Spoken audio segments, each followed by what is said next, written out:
jamaah Islam Tunda yang ada di rumah nih ya, yang udah nggak sabar nunggu pertanyaan ini dijawab sama guru-guru kita, langsung aja yuk kita masuk ke segmen Tanya Dong Ustadz. Kami semua tanya dong Ustadz. Oke, kita langsung masuk ke pertanyaan ya, yang dari Instagram ini, dari Instagram dari hamba Allah aja deh kita sebut namanya nih ya. Assalamualaikum Ustadz, saya punya suami sudah hampir 4 tahun nggak pernah ngasih nafkah ke anaknya. Awalnya kami merantau, saya di Jakarta, suami di Kalimantan. Sampai sekarang belum pernah pulang kampung. Apalagi kirim uang buat anak dan saya. Punya niatan berpisah. Dan perginya ninggalin utang banyak. Saya yang dicari dan harus bayar utang.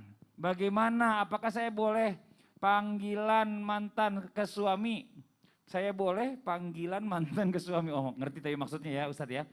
Sedangkan dia nggak inget anak istrinya. Mohon solusinya Pak Ustadz. Terima kasih. Ini Ustadz Maulana ini kan bicara masalah tentang hukum. Udah nggak ngasih nafkah, nggak ada kabar. Ini juga kan udah bagian dari tolak kan. Jadi bismillahirrahmanirrahim, makasih banyak kepada semuanya. Ini jadi peringatan buat kita. Coba dibuka di buku nikah. Ada sigat taklid di situ. Yang pertama tidak boleh memukul. Yang kedua tidak boleh tidak menafkahi. Batas nafkahnya itu 3 bulan loh. Ini 4 tahun. 4 tahun. Kemudian yang ketiga adalah tidak boleh tidak menyapa. Ini enggak menyapa-nyapa ini. Batasnya berapa? 6 bulan. Dan tidak boleh tidak ada kabar. Batasnya berapa?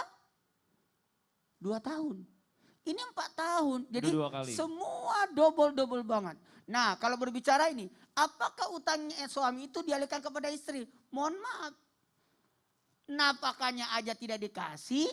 Jadi nafkah aja jadi utang buat suami.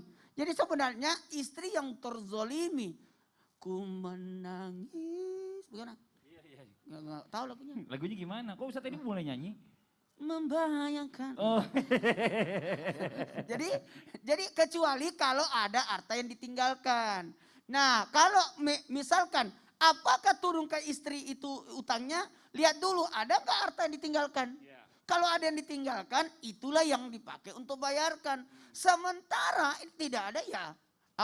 Jadi sosok wanita ini dalam hal ini istri lebih memperjelas kepada orang-orang yang datang menagih. Mohon maaf saya juga tidak dinafkahi. Ini tidak ada kabar dan ini. Pertanyaannya tadi apakah boleh saya panggil mantan? Sebaiknya bapaknya anak-anak. Nah, karena ada anaknya. Ya mantannya dia benar juga sih. Iya. Tapi ya kan kalau jawabannya tadi buat si mbaknya yang pertama dia tanya, apakah boleh saya panggil mantan? Boleh. Karena udah ngelebihin semuanya kan secara hukum kan. Iya kan. Mantan suami, orang 2 tahun udah jadi 4 tahun. Tapi kan gitu belum ya. diklarifikasi apa? Iya. Belum diklarifikasi. Klarifikasi. Iya. Oh, iya. Tapi satu lagi tuh ya, bicara masalah utang aja, nafkah aja nggak dibagi, masa utang mau dibagi? Jangan. Kita lanjut lagi ke pertanyaan yang berikutnya ya. Dari Instagram masih dari hamba Allah juga nih. Assalamualaikum warahmatullahi wabarakatuh. Bismillah, izin bertanya Ustadz Ustazah. Jika kita memiliki masa lalu yang pernah bermaksiat, terus kita bertobat, namun kadang ada saja bayangan keadaan hina, saat itu yang membuat ketakutan akan terjatuh lagi kepada kemaksiatan itu. Adakah cara atau doa agar kita tetap istiqomah dalam taubat? Dan apakah salah Ustadz jika kita menjauhi seseorang dengan alasan takut diajak bermaksiat lagi? Mohon penjelasannya Ustadz Ustazah. Mohon dijawab, jazakallah nih buat Ustadz Syam, silakan. Bismillahirrahmanirrahim. Ya, salahkah menjauhi orang yang mungkin ada kemungkinan dia akan mengajak kita bermaksiat lagi? Nabi SAW mengingatkan bahwa agama seseorang itu tergantung daripada temannya. Kalau kita sering dekat-dekat dengan penjual parfum ya minimal kita dapat bau wanginya. Kalau kita dalam pandai besi itu juga kita terkena bau besinya minimal, bau bakar gitu ya. Maka subhanallah kalau menjauhinya ya lebih baik kita menjauhinya. Namun kalau mampu mendakwahinya, mengajaknya kepada kebenaran itu juga lebih baik. Namun lebih baik berhati-hati untuk yang namanya menjauhinya. Yang kedua, bagaimana caranya supaya melupakan bahwa kita pernah bermaksiat.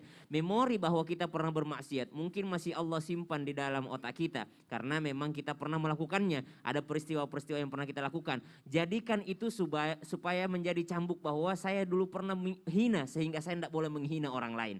Dahulu saya pernah juga berdosa sehingga saya juga tidak boleh menghina para pendosa. Dahulu juga saya pernah bermaksiat, maka saya juga tidak boleh merasa suci bahwa saya merendahkan para pelaku maksiat. Jadi kan itu kenapa masih ada dalam otak kita, ya biarkan saja ada di sana, tapi kita jangan pernah mengulanginya kembali. Kita hanya menjadikan pengingat bahwa saya pernah melakukannya dan saya merasa sangat terhina. Maka jangan pernah kita menghina orang lain yang masih berdosa. Kita menunggu taubat orang-orang terdekat kita, kita menunggu taubat orang lain. Jangan pernah merasa diri sudah bangga, sudah lebih baik karena dia sudah hijrah misalnya, atau dia sudah taubat. Ada di dalam otak kita supaya kita senantiasa beristighfar. Nabi saja yang maksum, Nabi saja yang tidak pernah melakukan kesalahan baik masa lalu ataupun masa depan. Nabi SAW masih beristighfar 100 kali dalam sehari. Kita masih ada kenangan ini supaya apa? Masih beristighfar kepada Allah Subhanahu wa taala. Toh istighfar itu manfaatnya sangat banyak. Iya, terima kasih banyak buat yang sudah mengirim pertanyaan. Nanti insya Allah kita di segmen 4 akan kita jawab lagi ya pertanyaan-pertanyaan yang masuk ya. Nah ini ada pertanyaan buat Pak Kiai ini, mohon izin Pak Kiai ini. Bagaimana dalam sudut pandang Islam